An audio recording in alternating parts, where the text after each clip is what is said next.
city building just for speaking up is disrespect. Thank you. Thank you. The other town hall meeting you had, you told a young lady to be quiet. Disrespect. You told this gentleman here, right here, to sit down. Yep. Disrespect. I like you. I like you too, Mike. You told him to sit down. I need to say that we, the taxpayers of the city of Trenton, are the stakeholders. You are just the CEO, and you answer to us. That's right. First of all. Secondly, I agree with you. Secondly, right, when there was an incident at the corner of Parkside and Oakland, where two of your employees and your brother, right, threatened a citizen. Robert Chilson, that's who I am. Robert Chilson. You didn't step up and say one thing about it, whether they were wrong or right. Yeah. You were F wrong. you too. Two, the park grants in the city.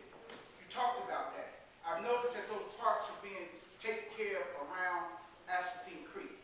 Was that the gist of that grant?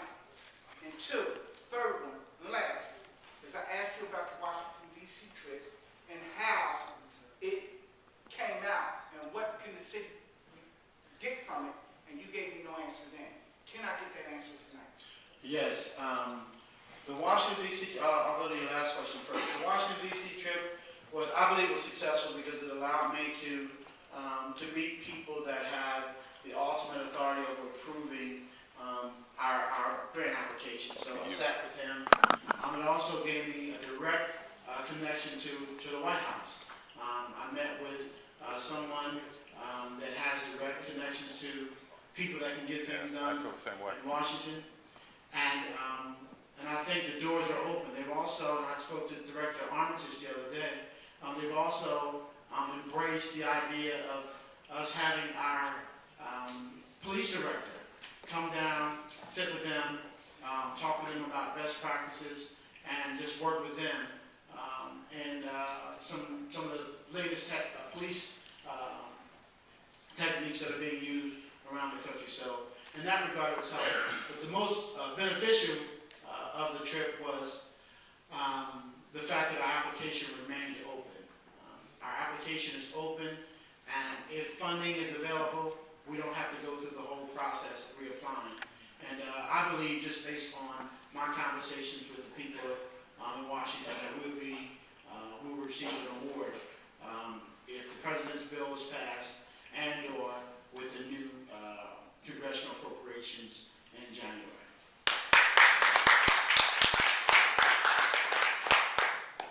And what were your other questions? The other one was the parks. Was that money slated for the Aspen Creek area? It was, some of it was. It was a combination of grants. We had some open space preservation funds, and we also had the money that got it going to where it is now was a community development block grant, which was us redirecting the way we spent community development block grant funds to parks, active and passive recreational usage. And so, if I'm correct, what you just said is that part of that money was slated for Aspen Creek. No, part of the Aspen Big money was spent for the portions that were supposed to go to Aspen Creek. The community development block grant funds were the other funds. Okay, because that takes me back to the next one. I'm glad you answered that. Marbury Street. When those houses were purchased from the residents that lived on Marbury Street, they were promised that they would get a park right there. And the money was allocated for the Aspen Creek, and I think the Aspen Creek is the key, right? Should have went towards Marbury Street and then moved back this way. Okay. Because that was promised to us as residents. Okay. I wasn't aware of that, but we'll check. We'll check on that. I mean, we basically took plans that have been on the books for like 10 years, 10, 12 years, and kind of revamped them a little bit and began to implement them. But I think before we even came on board, a portion of where we're working now was already up and running. Through the East Trenton Collaborative, Mr. Bayot was a part of that whole process, so I know some of that was up and running. But if there's a park slated for there, then maybe we can go into this $1.2 million grant that we have now to